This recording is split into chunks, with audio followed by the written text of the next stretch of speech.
Super Dario World.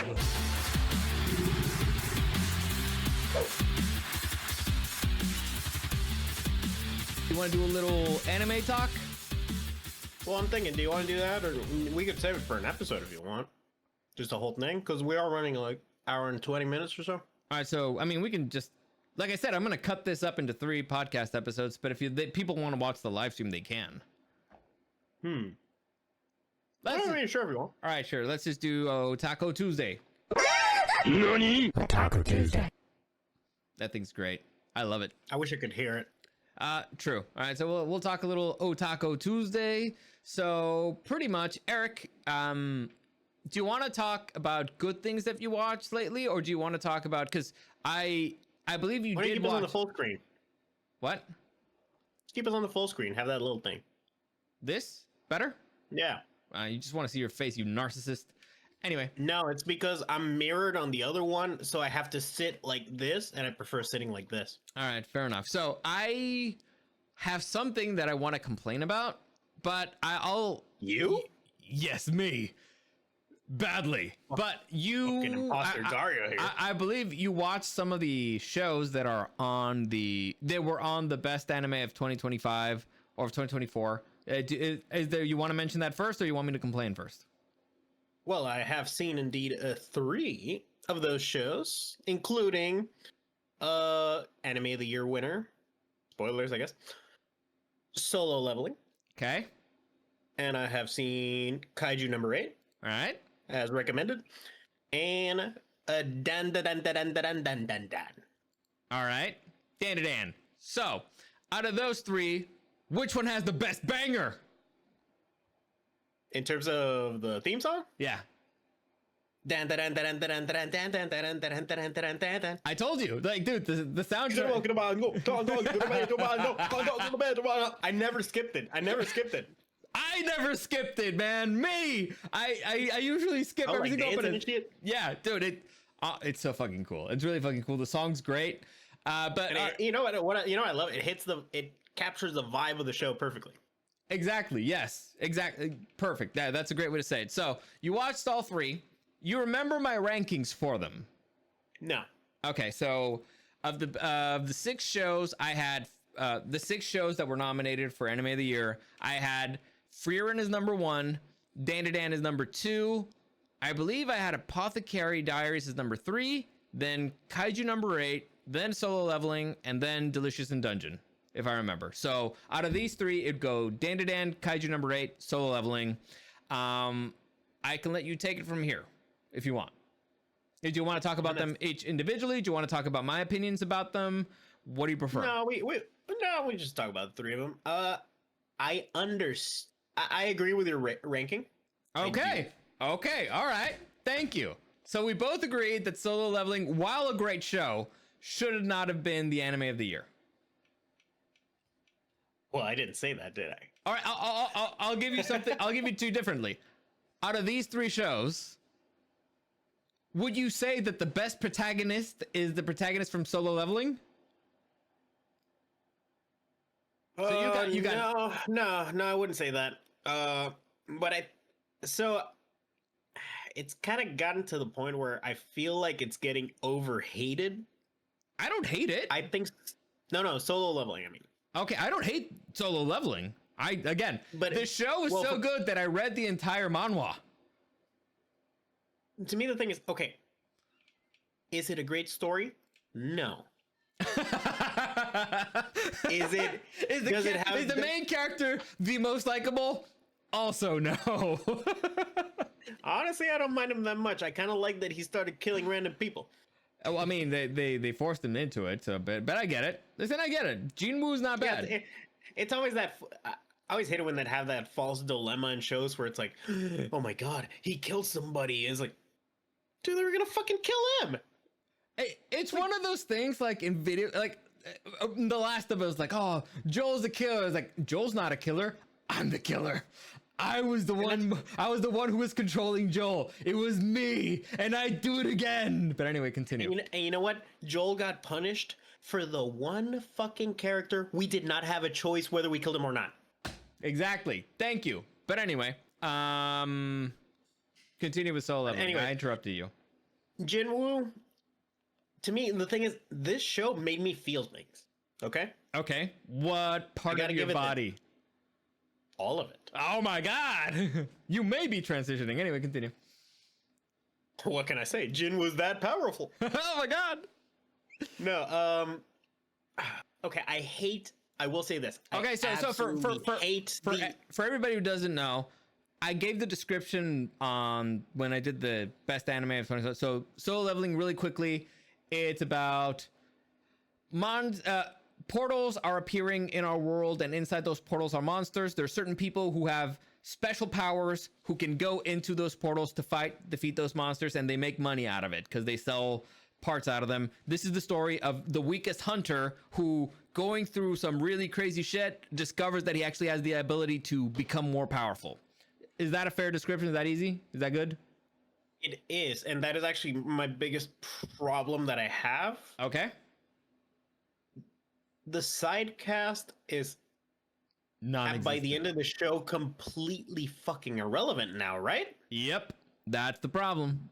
That's a big problem. Part of the rules of this universe is once you awaken your powers, your level are given a power level, and it's set. You cannot get any stronger. This isn't Dragon Ball Z. You can't train. This isn't Naruto. You can't come up with new freaking jutsus. You just happen to awaken at a certain power level, and that's it. It doesn't matter if you become any stronger. A rank A is always going to beat a rank B, no matter what. Uh-huh. And the protagonist is the only one who can, level up. Yep. Therefore, he's solo leveling. Mm-hmm. And I feel like, okay, the show does... One quick question. Did you watch the abridged version? No. Is there an abridged already? Yeah, well, I mean, yeah. Because it's the one that I told you where they put him on really bizarre quests, like the sister's hitting on him. He's like, and the thing's like, you gotta be, no, oh my god. So it's a comedy thing. It's really fucked up, but it's really funny. Like, there's another girl, the young hunter. He's like, jailbail route. And he's like, oh no. Jailbait. Thank you. All right. So anyway, continue. So the very premise of the show kind of shoots the show in the foot, where it's once the character gets past a certain point, yeah, he's just going to be overall stronger than everybody else, which means, hey, every new enemy, it's still a shonen anime at the end of the day. Mm-hmm. I'm assuming the next enemy after, because there's going to be another season, it was massively successful. I'm assuming the next enemy is going to be even stronger than the last.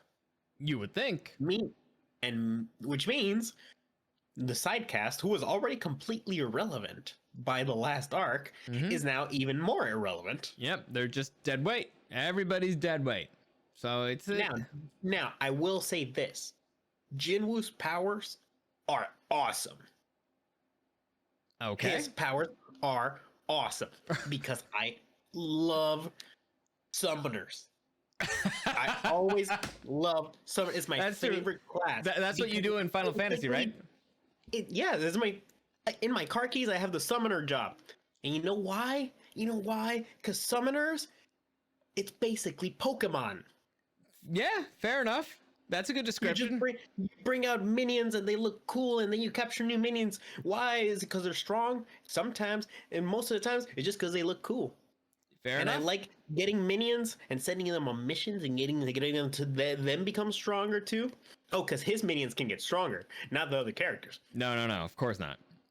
But you know what? Once you accept that this show is just the Jinwoo show, yeah, I mean you just make peace with it, and my issue is what it is. My issue with Jin was that he doesn't do much with his own life. That kind of, like, he's not interesting. Like, the situation around him might be interesting, but he's not particularly interesting. He's very vanilla. Like he never even tries hitting on hotties or anything. Or just normal. To be fair, he's Korean. No, fair enough. Sure. But the animation's great. The music's great. The fights are fun. It's just, it lacks something. The show is absolutely all style, no substance. Fair. But you know what?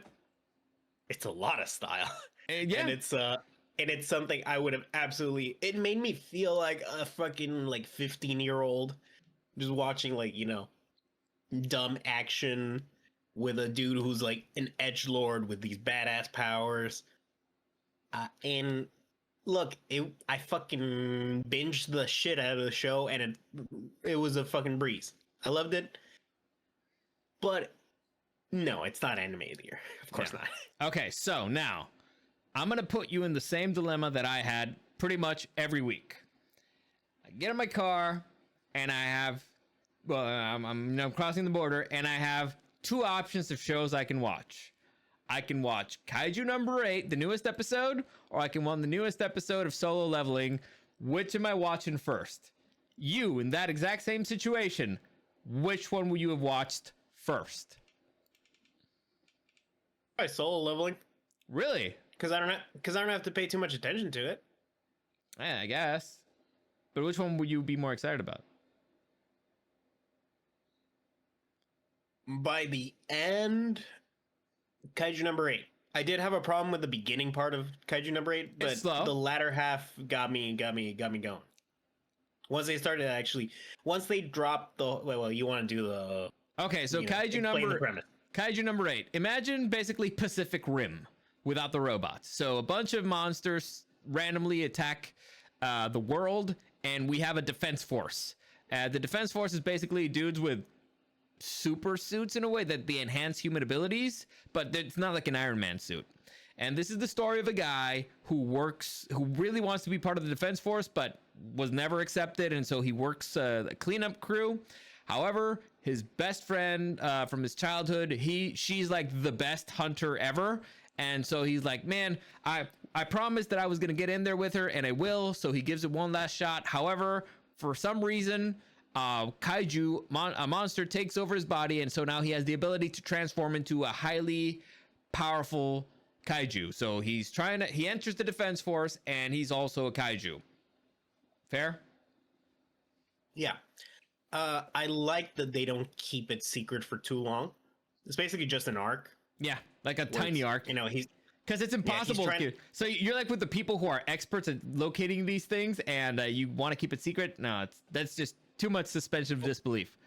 Well, not just that. Like their suits, like check their vital signs and shit, and they establish that pretty quickly. And it's like, yeah. I'm glad they didn't keep that going for very long. Yeah. Once they actually it was pretty much in that arc where I was fully on board. Mm-hmm. When he had, because the enemies are pretty cool. By the way, season 2 I think is out right now. Is it coming out? I think it's out. I saw an episode. I think the movie came out and it had an episode, but like season 2 of Kaiju number 8 is out. I think season 2 of Dandadan's out. Season 2 is coming out. Dandadan. Yeah, there's a bunch of shows they're starting right now, and I think Kaiju number 8 is one of them. This anime season is actually pretty damn stacked. There's a couple of manga that I've been reading that are getting adaptations, and I think we have our next podcast right then and there, just going through the calendar. But anyway, continue. Sure. I'm probably gonna already watch a few first episodes. I've watched the first episode and I have to complain about one, but whatever. Continue. All right. Well, Kaiju number 8, main character is very lovable. Love Kafka. But I am wondering. I love his name. Yes. But I am wondering. What his actual character arc is gonna be, because he's like this clown kind of character, right? Yep. But goofy older brother type. Yeah, who's kind of a fuck up, but he's but he tries hard. Yeah, he might actually be retarded, but because when he's thinking like, oh, I want to stand next to you one day, and he's like, I said it out loud. Yeah, he might be retarded. Yeah, but I don't know. Is the show gonna try to go in a more serious direction or something? It's based on the episode based on the episode that I showed. It's still gonna be like comedy. Well, that's what I'm wondering. Like, I don't know if it's because look, it's hype as fuck, right? It's hype as fuck. Well, it manages hype pretty well.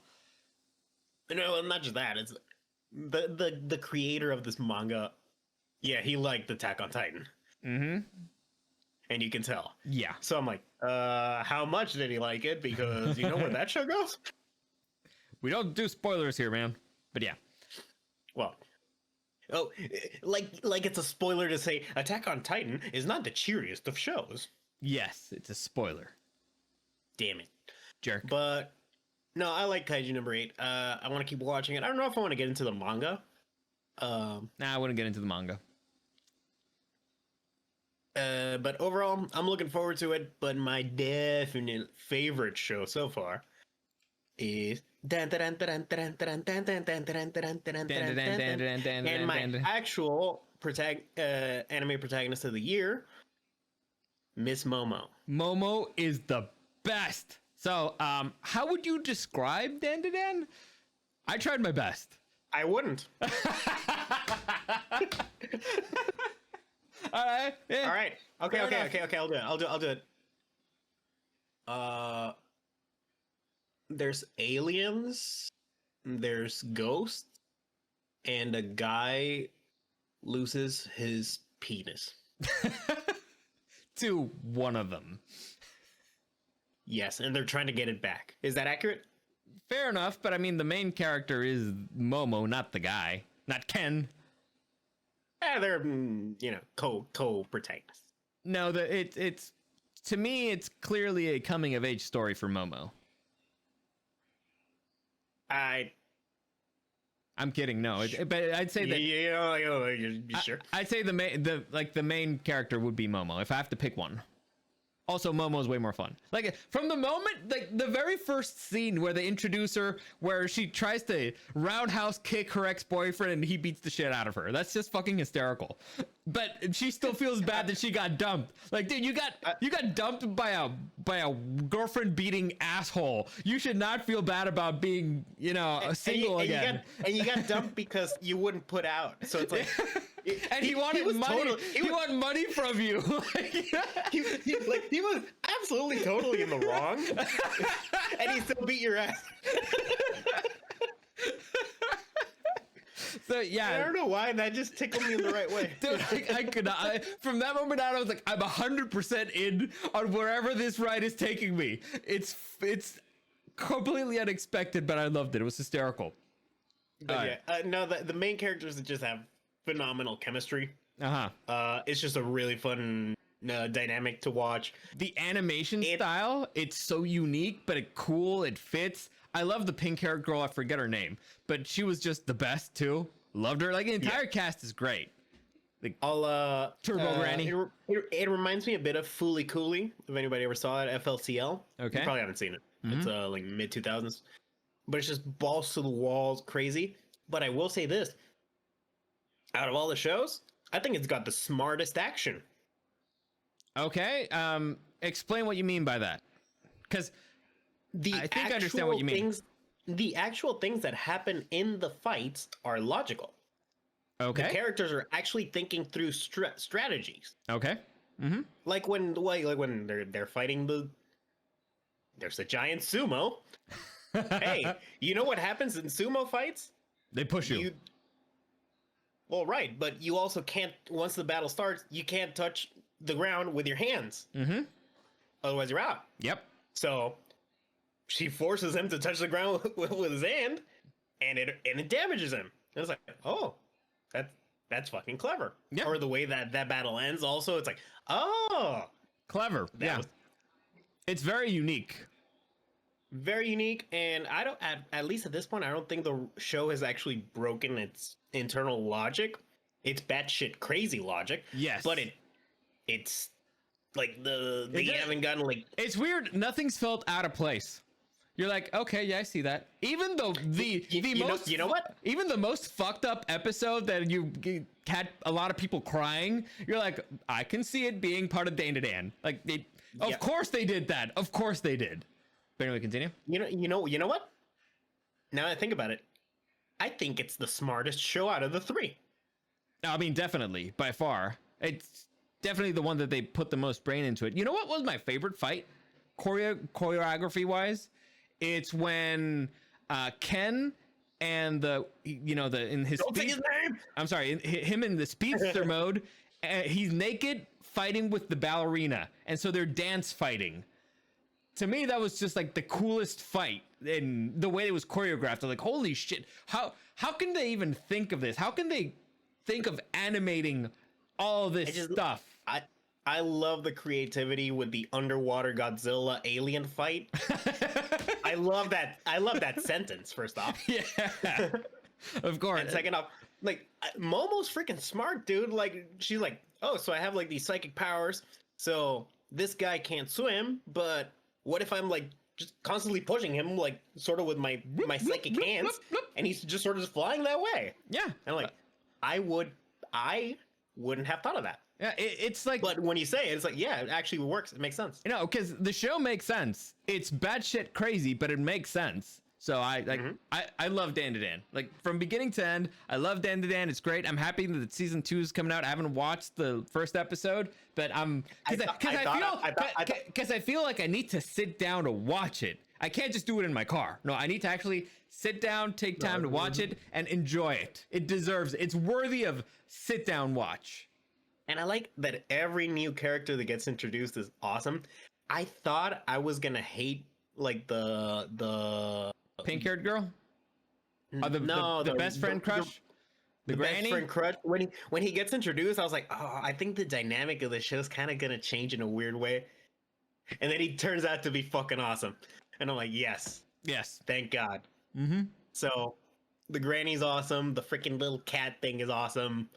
The Turbo Granny. I'm all. No, the cat. Oh, okay. Oh, it is Turbo Granny. That's right. I was thinking of the actual granny. There's 2 grannies. Why not? Well, one is not Turbo. Exactly. That's why I said Turbo Granny. And I also love when they're the childhood crush guy, Momo, and Grandma's sitting down, and the grandma's like, yeah, so he'll be staying with us for a while, and she's like, oh no, but like why? That's like I don't want this. And the guy's like, oh, thank you, Granny, I love you so much. You're so beautiful, or whatever. And he's like, man, you're really smart, kid. Hey, have some more food. Yeah, Granny's the best. I love her. But okay, so now I have to complain about stuff. All right, is there anything you want to add about those 3? You still got 3 more to watch if you want. I think the next one is actually going to be Apothecary Diaries that we watch. Okay. I kind of want to watch that with my wife because it seems like something she'd be into. Season 2 just ended. I think season 1 was better. I'm not going to say season 2 was bad, but I think like most shows that are political intrigue, they kind of start getting a little out of hand sometimes because they've added more characters, bigger plots, stuff like that. So season 1 is it's simpler, it's easier to follow, it's easier to understand. Season 2, it gets a little bit bigger, but it's still good. I mean, you still got like Mao Mao, but whatever. So you're gonna watch that one? Are you gonna watch Delicious in Dungeon at all, or nah? I think I'll skip that one. Okay, and so you're gonna finish off with Freerin. Probably. All right. I heard it's okay. Okay, fair enough. Okay, all right. So I want to complain about something. All right, go for it. All right, so anime. Before you get into manga. Anime is notorious for a show comes out, it's a banger, it's kick-ass, it's phenomenal, and there's everybody and their mother loves it, and everybody's excited for season 2, and season doesn't come out for 5 years or never comes out. I'm still waiting for the sequel to No Game No Life, the sequel to Desert Punk, Fear in season 2. So didn't they make a movie for No Game No Life? Yeah, but I mean, that was a prequel movie. It wasn't a sequel. Oh, okay. Yeah. So there's the list is long and extensive of phenomenal anime that never gets season 2 for whatever reason. So I do not understand how, in the name of all that is fucking holy, did Rent-A-Girlfiend get a season 4? How?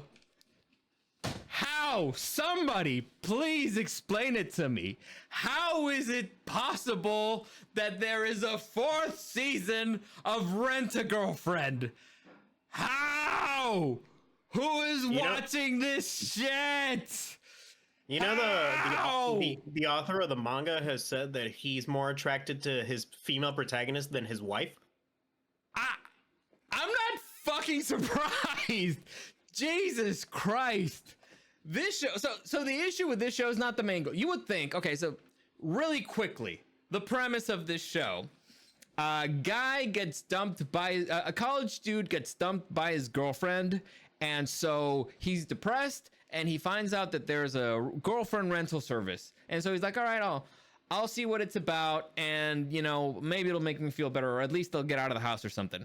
He rents... And they're not just prostitutes. No, they're not prostitutes. They literally, you pay them to go out on a date, and you pay for all the dates and all the stuff. So if she eats, you pay for the food and all that stuff. So it's pricey. So he meets this girl. It's this girl right here, Shizuru Mitsukaya. I don't remember. Shizuru, whatever. And so they go on this date, and she's great, whatever. And they hold hands, and it's very nice. And from that point on, the dude's basically obsessed with her. But not in like a stalkery way. It's just in a very pathetic way. So actually he gets pissed because he starts reading the reviews for her, and everybody's like, oh, it's great, she held my hand in the end. And he's like, I wasn't special, it wasn't just me. So he gives her a bad review, and he's like, oh, you know, I'm gonna take her out again so I can give her peace of my mind, shit like that. So it's really stupid. My man gave her a bad Yelp review? Yeah, pretty much. So the issue with this show, again, it's not the main girl. The main girl's fine. She's a great girl.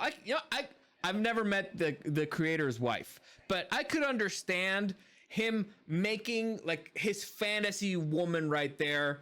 And she's all right. She's cool. She's fine. She's a perfectly she behaves exactly how you would expect a quasi prostitute to behave. And I'm not saying she does sell herself, but she doesn't have sex. So I can understand. She's professional, all that stuff. I get it. Totally understandable. The issue is this ginormous piece of crap. The main character is the most pathetic, annoying character I may have seen in my life. Forget about the whole situation being kind of pathetic. And you know what? I don't judge. You know, you want to go out with a hooker or whatever. It's fine. I get it. I've said it a million times. It's healthier for you to spend your money on a hooker than it is to give money to an OnlyFans girl or porn online, because porn is free, and the OnlyFans girl is not there. You can't physically touch her. So at least a hooker, you leave your house, you interact with the human physically, you do some cardio, whatever. But anyway, this dude, and the most annoying part is that he's so fucking neurotic, which is a very annoying thing for male characters when they're just pathetic and neurotic and they make everything about themselves. And to make matters worse, so at one point in season 1, he meets it turns out that his friend is dating another rental girlfriend, and he accidentally discovers it, and that girl magically falls in love with him. And by magically, I mean fucking basically magically. So basically it's this girl right here, Ruka. She basically has never had feelings for, she's the classic robot girl. Like, I don't have any feelings for anything. I've never gotten excited for anything, but they meet, they bump into each other basically, and her heart starts racing. And so she falls in love with him because it's the only guy that he's ever felt anything for. And she basically blackmails him into being his boyfriend. And you're like, the girl's great. She's fun. She's direct. She wants to date him. Like, she actually is like, I'm your girlfriend. I want to bang you.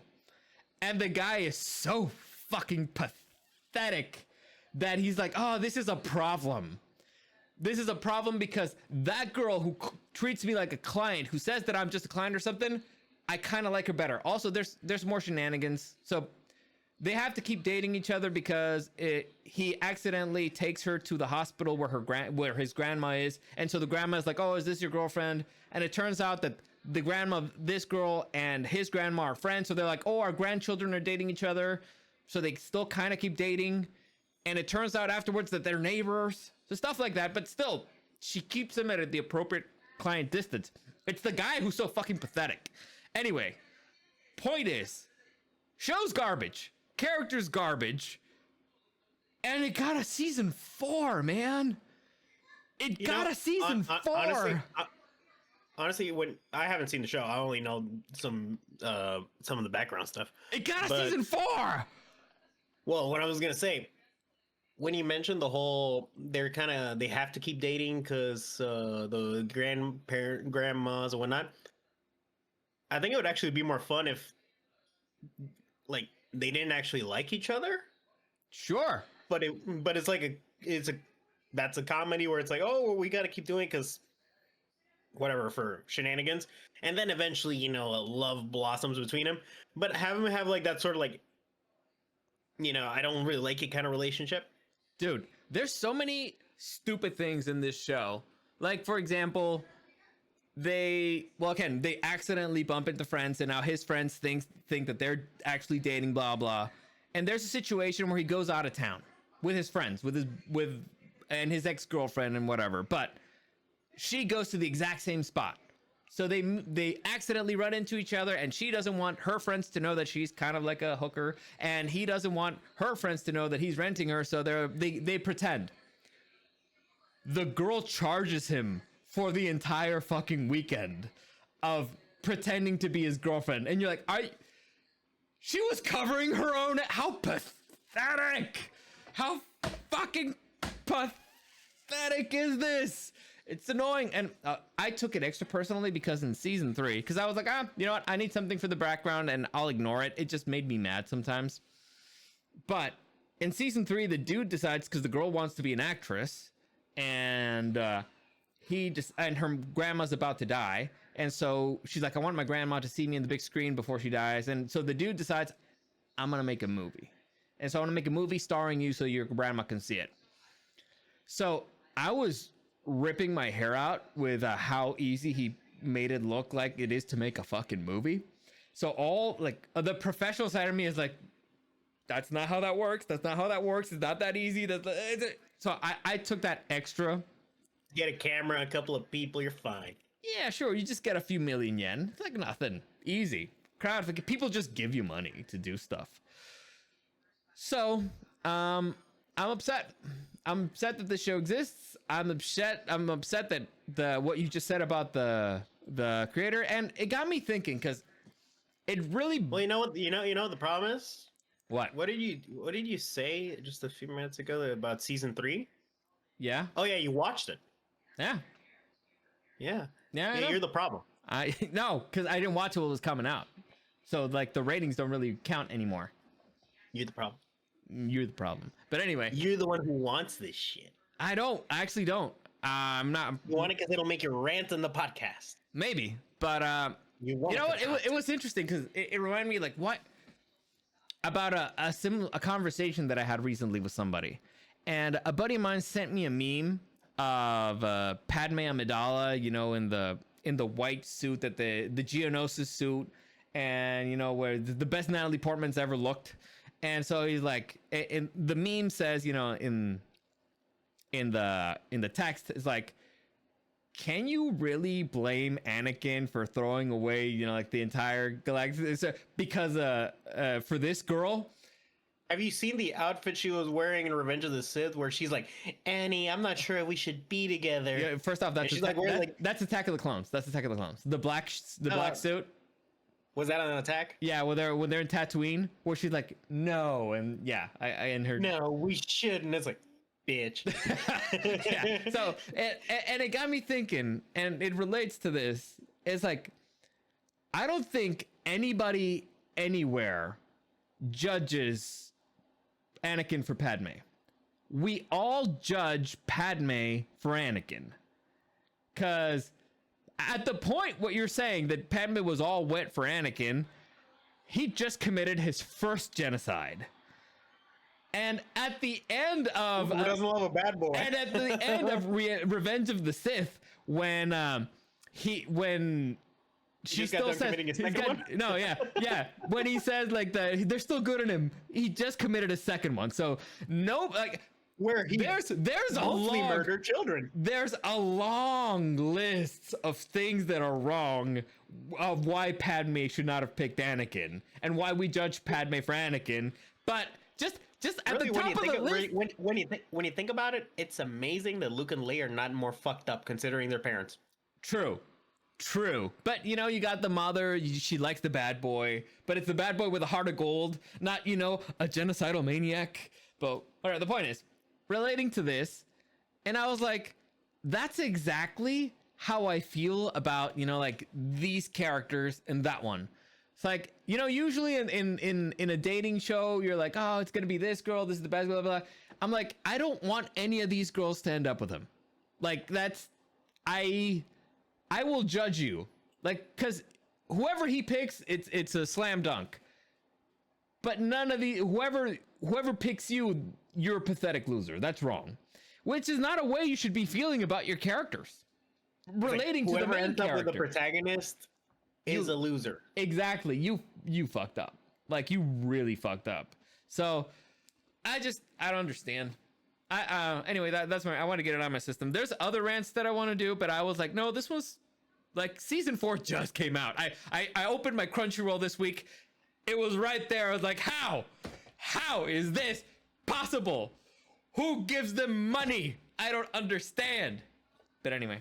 Well, if you want something to cleanse that palate, I suppose. Sure. I do have a manga that I would highly recommend you get to reading. Okay. And I think you won't have a problem with this recommendation because you've already seen the anime. Okay. Let me. I recently finished reading the first part of Chainsaw Man. Okay. And I say first part because they kind of do a little bit of time skip, and it's kind of the story kind of changes. But it's the first. It becomes a rom-com. At this point, I wouldn't be surprised. I stopped at the end of part 1. It specifically says end of part 1. So, okay. All right. Fine. Yeah, you'll know when it's like the end of that arc. Okay. It is one of the absolute peaks of fiction that I've ever read. All right. Where would you put it on in terms of quality? Like, compared to what? Manga that you probably know that I read. Or books. Oh, Lord of the Rings. Shit, dude, no.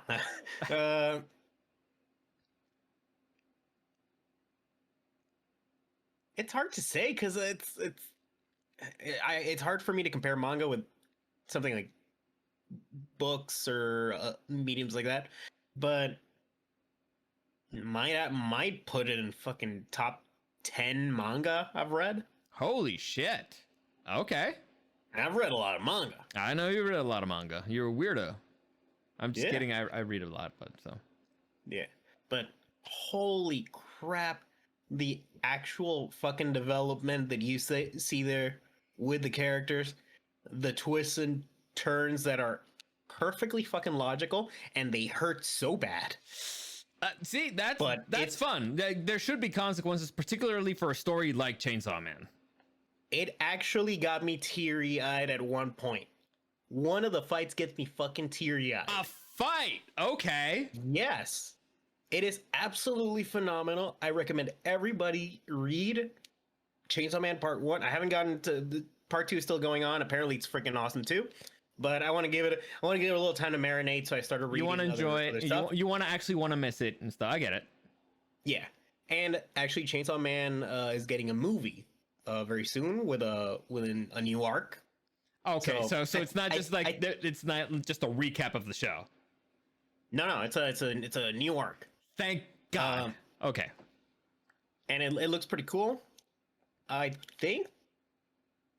Let me calculate this. I think if they do like a full 24 episode core, they can finish the whole part. I think there's only like 3 more arcs. Mm-hmm. I think they might be able. I don't know if they can do it in 12 episodes, but they crammed a lot into 12 episodes in the first season, and that was great. But yeah, freaking highly recommended. And I say it specifically because I got like 2 things spoiled for me. Okay. And man, the story really fucking benefits if you just go into it just Blind. without knowing. Just go blind. Just avoid the internet. Don't look up anything. Just go All right. all the way. Listen, I'll give it a read. I'm looking for something because like what I do with manga usually is if it's not done, like I'll reach the end of a story or the most current comic, the most current chapter, and then I'll give it a couple of months so that there's a few more chapters to read and stuff like that. But all right, I'll give it a watch. Right now, I would even recommend reading it from the beginning, honestly. All right, I will. Because the anime and the manga have very different feels in terms of Dude, do you think I would not have started from the beginning? Who the hell do you think I am? Some people do that, where it's like, oh shit, well, Those people. I guess I'll start the manga from the point that the anime ended. Those people disgust me. But anyway, I think this is a good place to stop because it's getting late, and I got the look. You know the look? I got the look. So anyway, and also, if you want just a new fun manga that's coming out, I think it's getting an anime soon. Kagurabachi. It's got swords with guys with powers, and it's a lot of fun. Is this the dude whose dad makes a sword? Yes. I read the first few chapters, and it's a really good manga. I've got like 20 chapters in or something. It keeps getting good. So far, I'm liking it. I've been 20 chapters in. I don't know. I think it's got like maybe 50 chapters so far. Yeah. So far, it's only gone up. Because I was reading it, and because I had on a tab on my phone, and then I did one of those things where like you close all the tabs, and then I couldn't remember the name of it, and I was like, well, whatever. Yeah. I don't remember what the name was. I can describe it, but I'm not gonna do that much work. I'll do other stuff. If it comes to me, it comes to me.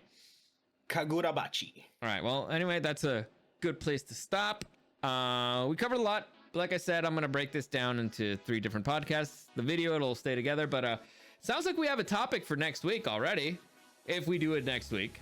I know actually I can't. Let's look at the list. Yeah, that's what I said. The list of the shows that are going on, because I'm seeing a few. Like, I'm not going to say it right now because there's one that I'm actually enjoying. I really enjoyed the first episode. But by that time, I'll see the first episode of Kaiju number 8 too. Wait, no. Which one have I not watched? Dandadan, I haven't watched. Yeah, I did watch Kaiju number 8, but it was like the movie one. But anyway, as always, comments. You were reading the Dandadan manga? No, I said no. Oh no, it was a buddy of mine. Never mind. Okay. Well, as always, thanks for joining us. And comments, questions, suggestions, you can find me at Dario and at Super Dario World. As always, thanks for joining us, and we'll see you again next time.